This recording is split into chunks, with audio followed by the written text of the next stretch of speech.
Hello everyone, AmyR here with Prairie Paper and Ink, and in case you missed my earlier video that went up a couple hours ago, I am back again tonight with another card making video. This time, this one is for this week's Color Throwdown Challenge, which I always link to in the blog post below the video, and then in the Color Challenge blog they explain all the info about it. I've been getting a lot of questions about that, so make sure to check it out below if you're interested and would like to play along every week. So for this week's challenge, it was 3 colors, which was red, a green, and a white.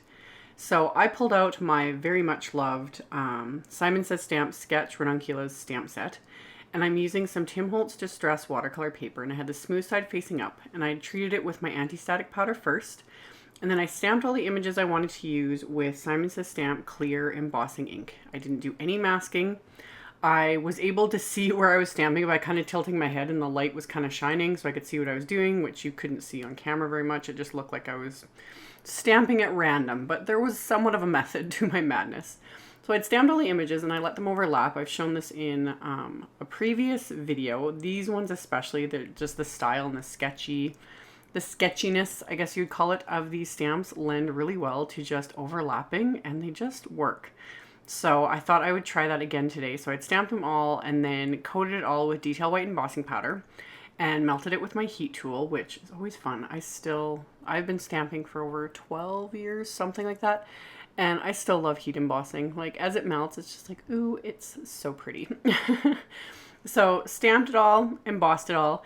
And then I'm using, like I said, all I'm using is 3 colors. I'm using Candied Apple Distress Ink, Mowed Lawn Distress Ink, and then I'm going to add a little bit of Pumice Stone at the end. And Candied Apple, if you do not have this one, you need to get it. If really you need all the Distress Inks, like seriously. But this one is such a just red, like true red. I love this Distress Ink. So I use that to color in the flowers, and I just use my water brush and put the color on. The only areas I avoided was where the leaves were overlapping, because you definitely don't want to mix red and green because they're complementary colors. It ain't gonna look very pretty. But the flowers, you know, where they overlap, that's fine. I just avoided the little leaf areas. And I used the same color to color in a little berry spots of some of these images that I'd stamped. And since I didn't have to wait for this to dry, since I'd done the embossing, that's another thing that I love to do so much, is heat embossing images when I watercolor, because then I don't have to worry about one area bleeding into another, because the embossing kind of keeps it all contained. Because as usual, I'm running behind with, you know, kids and life and everything. So I've been kind of just trying to get things done at the last minute. So I used the mowed lawn for the leaves and for the little tiny leaves on the branches.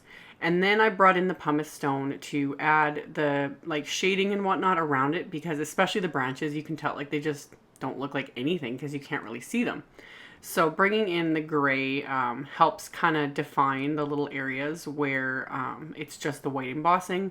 I did, you know, pick up a little bit of the red around one of the branches, but I just went with it. I was like, I, you know, dabbed a little bit of it up, and then I was like, you know what, I'll deal with it later. It's going to be fine. So I dried everything with my heat tool, and then I picked up more of the candied apple and just smushed it onto my acrylic block with some more water. And then I just dragged it across the block with my water brush to create splatter. I've seen Christina Werner do this many times, so I thought, you know, I'm going to try this out and see if it makes a little bit less of a mess than, you know, me tapping my paintbrush against my fingers. And I would say it kind of does. So I'm kind of liking that. So I did the same thing with some Copic opaque white. You could use white acrylic paint, things like that. I've shown the Copic opaque white in many videos lately, and I really like just how white it is. So I thinned it out with a little bit of water, and then did the same thing. I just used a paintbrush and like flicked it across the edge of the acrylic block to create a splatter. So I've got this nice red and then some white splatter. Let it dry completely, and then I die cut it with the second largest die from the Simon Says Stamp Basic Rectangles dies. So once that was die cut, I also die cut the word kindness from the Simon Says Stamp Painted Kindness die. And I die cut that 3 times from white cardstock, and had a little bit of a brilliant thought and left one of them just in the scrap of cardstock, because sometimes it's a little bit finicky to get these all adhered. You know, you have to shift them a few times, you know, fiddle with it. And I was like, if I just leave it, and I've done this before, so Yeah, why I don't think of this ahead of time more often, I don't know, but today I did. So I adhered all 3 pieces together, leaving the original one in the cardstock. You do have to make sure not to be really heavy-handed with your adhesive, because if it oozes out at all, you're going to have this permanently adhered inside that cardstock, and then it's just, you've just wasted it all. So I go fairly light-handed with the adhesive, and I used my Ranger Multimedia Matte Adhesive for all of this. And adhered all 3 layers together, and then popped out the centers of the original piece, and then popped out the little dot there for the eye. And then to finish the sentiment, I pulled out, this is the Simon Says stamp, Uplifting Thoughts stamp set. And in the set, there's a sentiment that says, kindness can change the world. And I didn't want to stamp the word kindness because I had it die cut. And the way the can change the world was laid out like in that stamp, I didn't want it to look like that. So rather than fiddle with some masking and fiddling around, which would take way too much time, I just cut the stamp apart.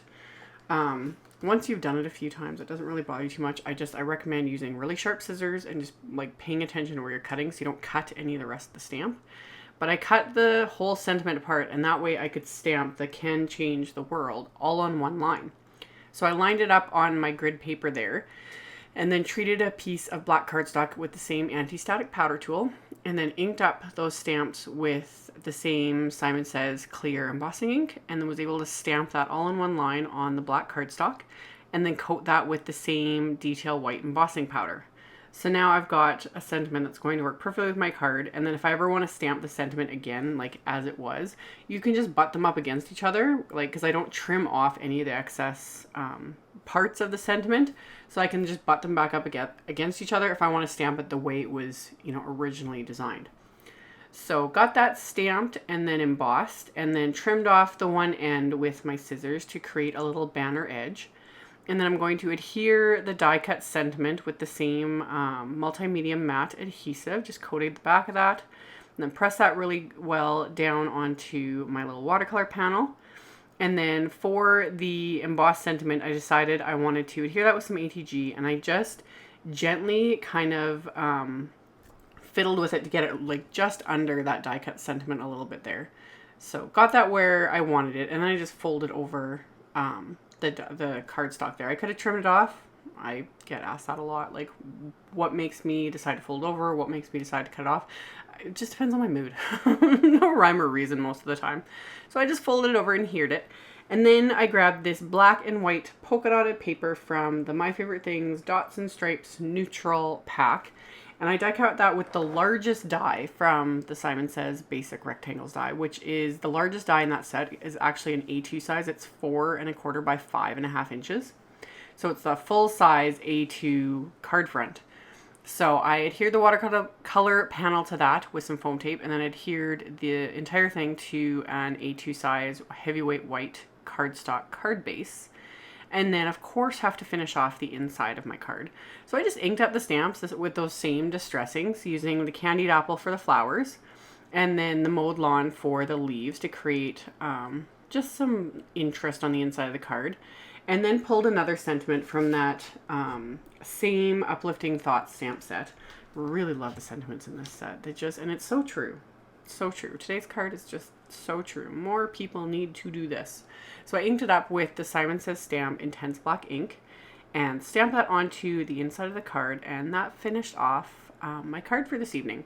So as I mentioned earlier, I will have a link below the video to my blog post, which will have a link to the color challenge if you're interested in that, as well as links to all the supplies used, picture links, all that sort of stuff. So check out the description box below the video if you're interested in any of that. Thank you all so much for watching and subscribing, thumbs upping my video and all the comments. I read them all and I try to respond to as many as possible. And I will see you guys in the next video. Bye!